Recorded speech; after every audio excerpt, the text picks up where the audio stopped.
Welcome! Today we're going to talk about the Eterna Kontiki Royal Quartz.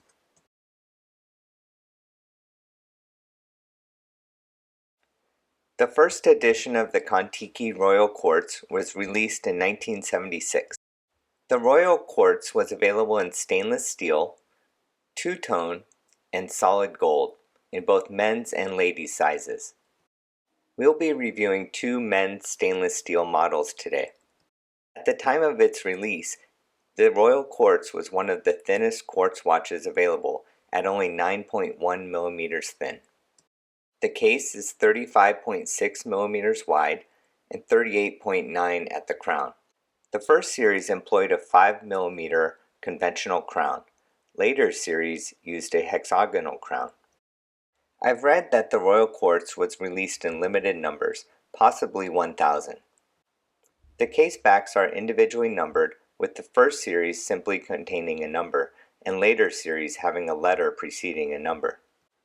Here's a side profile of that thin case, and you can see it has an integrated bracelet similar to the Royal Oak.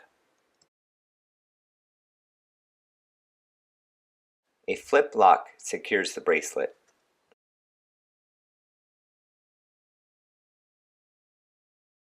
On the wrist, it wears very comfortably.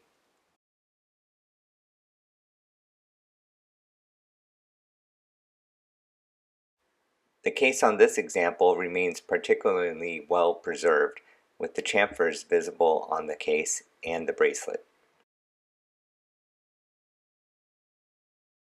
The clasp is branded Eterna, and here's a look at the underside of the bracelet. A press-fit case back makes battery changes easy. The Royal Quartz uses a highly accurate ESA 940.111 7-jewel quartz movement.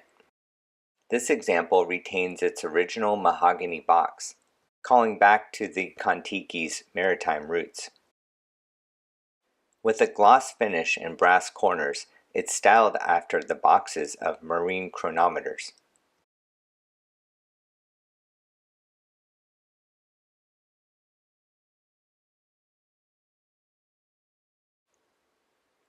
The original contents of the box have been lost, but the original paperwork was included.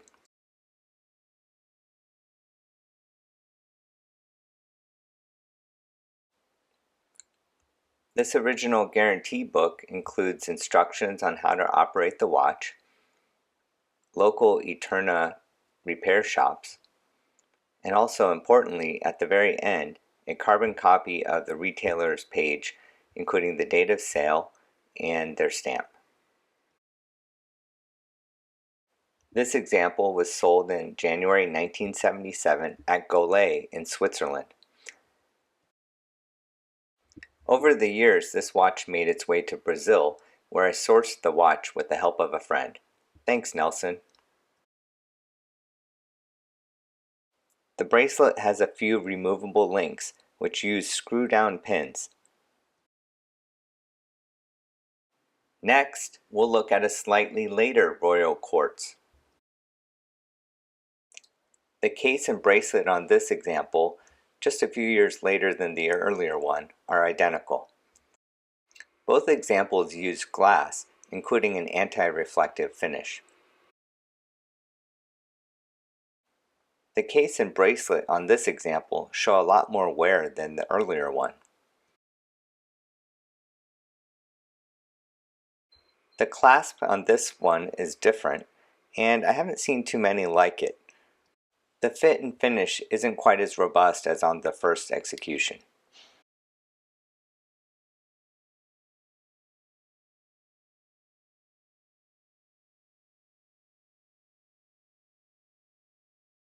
This case back is marked with the D series indication. The case is identical as the initial execution.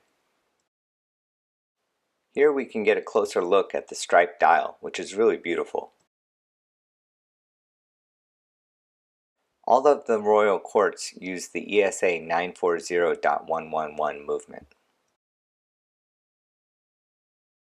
The only differences between the initial series and this D series are in the dial. Starting with the hands, they're largely the same except for the second hand, which is slightly wider on the back end of the first execution. The overall stripe pattern of the dial is the same between the two examples. However, the color of the printing of royal quartz is white on the first example, where later it was the silver print used for the Eterna logo. The hour markers are also different between the two, with the first example having the loom plots above the hour marker and the later example having the loom plots on the marker itself.